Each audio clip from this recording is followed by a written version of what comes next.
Alright, so earlier we have defined what a subnet is, and we have taken this example of network where there are 4 different small segments of network. So we can see that we can create 4 different subnets. So this one is subnet 1, subnet 2, subnet 3, and subnet 4.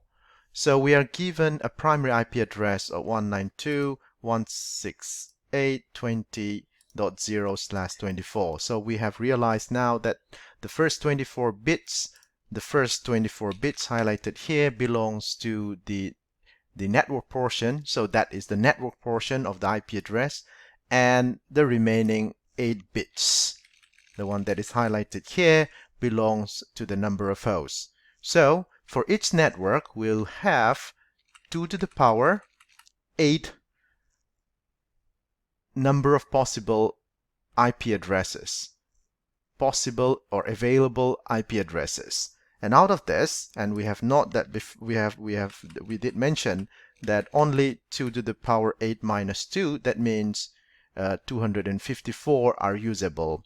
Why did we subtract minus 2? Because the first one of the range of the subnet IP addresses is assigned for the network, and the last one for the broadcast. So that's the reason why we are subtracting by minus 2. Okay, so giving this in mind, let us now try to find out how do we create this subnet technically. So now we know that there are 4 subnets. So subnet 1, 2, 2, 3, and 4. And when we create a subnet, we have to borrow bits. So from where do we borrow these bits? It's generally we borrow it from the host portion of the network. So if we look at this, there are 8 bits for this host, and if we have to create 4 subnets, then we need to borrow 2 bits. Why? Because if we borrow 2 bits, then let's see, if we borrow 2 bits, if I borrow 2 bits, then the possible combination of this is 0, 0, 0, 1, 1, 0, and 1, 1. So if I borrow 2 bits, then I can create 4 different subnets. Let me call it as the network that starts with 0, 0, or the network that starts with 0, 1, or the network starts with 1, 0, or the network that starts with 1 and 1. So with 2 bits, I can create 4 possible combination, or 4 subnets in this case. So if I have only 2 subnet, then I might have to borrow only 1 bit, because 1 bit will have a corresponding combination of 0th state or 1th state. So either it could be at 0 state or 1 state. So if I have to create or form, let me take example. Let's say, still this.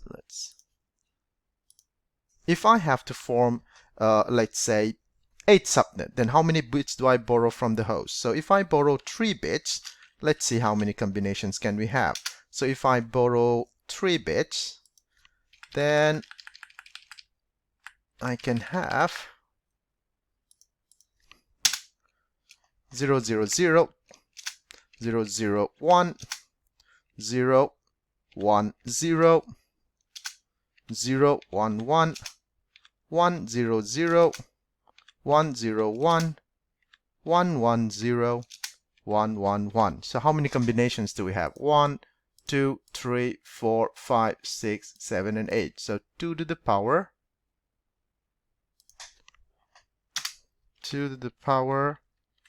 3 is 8 possible combination, and 2 to the power 2, 4 possible combinations. So depending on the number of subnets that you are going to create or form, you need to borrow the equivalent corresponding required number of bits. So let's say if you have to form, here in this case, 4 subnets, then you need 2 bits to borrow from the host, because if we borrow 2 bits, it has 4 possible combination, and it will lead to create 4 different subnets. All right, so keeping that in mind, if you look at this, so let's say here, if I borrow this, let me change this into another color to make it easier to understand. Let's say green. Okay, let's do that color. Okay, so if I borrow 2 bits from the host, then let's say, let me just create here. If I borrow 2 bits, then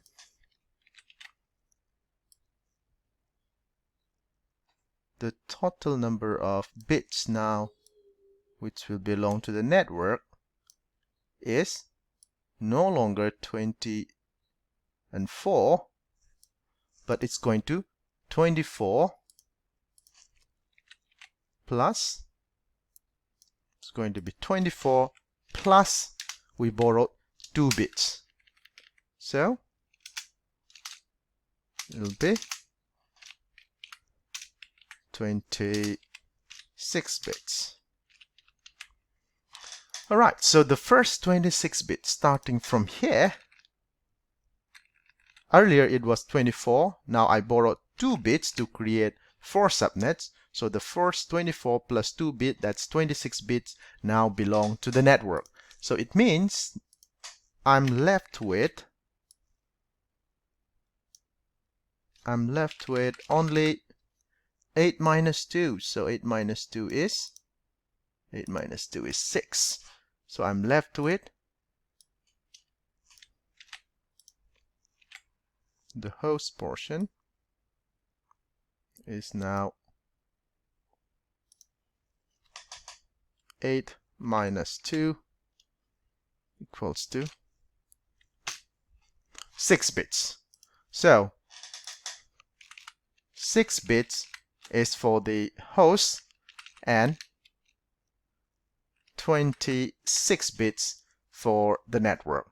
If that is the case, the new subnet mask is going to be different. Why? Because earlier it was /24, now it is /26. So what is /26? So if you convert this into decimal, let's convert, this was the old one, so now this one is the old subnet mask. Let's just highlight this, say with blue all. So if we have to create a new, so how does the new subnet mask looks like? So the new subnet mask is 255. Well, let me put it this way.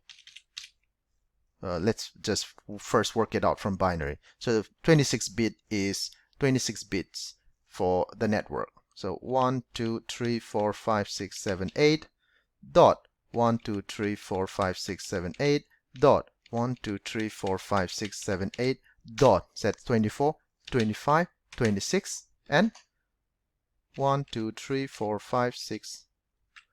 1, 2, 3, 4, 5, 6, 7, and 8. So altogether 30 and 2 bits. So this belongs now to the network. This belongs now to the network. And the remaining 6 bits belong to the host. So what is this number? This is, in terms of binary, 255, that is 8 ones in binary. In decimal is 255. So 8 ones in binary is 255. 8 ones in binary is 255.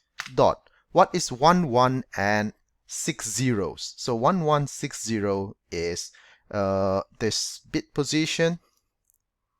This bit position is 128, 64, and then 6 zeros. So it means 128 plus 64 plus the rest are all zeros. So let me just put 1 0. Oh, sorry. The rest are all zeros. Yep. So what is this value? this value is 255.255.255. What is 128 plus 64? Is it 192? So 60, 70, 80. Oh, sorry, 60, 70, 80, 88, 89, 99, 192. So 192 is the right number. So the new subnet mask is 255.255.255.192. So that is the new subnet mask for, let me just highlight this or bold it, italic, and maybe just underline. So that is the new subnet mask that we create just now. So for all these subnets, subnet 1 or subnet 2, 3, or 4, the new subnet mask is 255.255.255.192. So that is the new subnet mask for this. So in this new network, when we have a new subnet mask of 255.255.255.192, how many number of hosts are available in its network? So it will be determined by the number of bits available for the host that is highlighted by the screen. So it has 1, 2, 3, 4, 5, 6. So if there are 6, let's put an arrow there. If there are 6, how many can we create? What arrow shall we use? Let me just use this arrow. So if there are 6, let me just drag this. If there are 6, then the number of hosts in each of this network is, or in each of this subnet is to the power 6. So what's 2 to the power 6? 2 to 4, 4 to 8, 8 to 16, 16 to 30, 32 to 64. So 64 available IP addresses. Available, just put it in. There we go. Available IP addresses. But how many of them are usable? Usable ones are 2 to the power 6 minus 2. That gives 62. Those are the usable IP addresses. So just let's recap a little bit of what we have done so far. So in order to create a subnet, we need to borrow bits from the host portion of the network. So what we did was we have 4 subnets. So we borrowed how many bits? We borrowed 2 bits. We borrowed 2 bits from the host portion. So the number of bits now belongs to the network is 2 plus 24. That makes it 26 bits for the network. And for the host is remaining 6 bits. So the total number of hosts per network is 2 to the power 6. That is 64. That's the available IP addresses. And the usable is 2 to the power minus 6 minus 2. Why minus 2? Because the first one is for the network address, or sometimes they call it network ID or subnet ID, or network ID or subnet ID, or network address, or subnet address. So it all means the same thing. So the first IP address is reserved for that, and the last one is reserved for the broadcast. So this 2 has to be subtracted from the range of available IP addresses. So 2 to the power 6 minus 2, that is 62, are the list of usable IP addresses. So the new subnet mask that we form from this given new setup is 111, that is 255. Sorry, not 111, sorry. 8 ones, that is 255. 8 ones, 255. 8 ones, 255. Dot 1 and 60, that is 192. So the new subnet mask is